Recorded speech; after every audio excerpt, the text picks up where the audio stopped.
role is that I'm an appointed deputy political leader.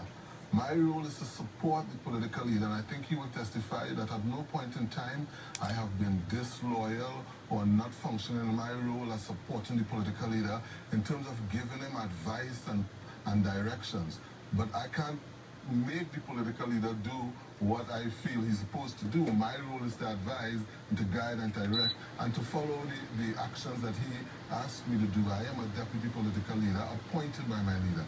And those are the things that I do well. I remain loyal and supportive.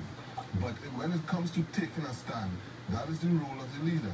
He leads the way and says, you know, brethren, this is the line where it has to stop, and it has to stop here. If we say that you can't, there has to be an equitable distribution of contract or awards to the members, and that is not happening, you have to take a stand and say we can't go no further.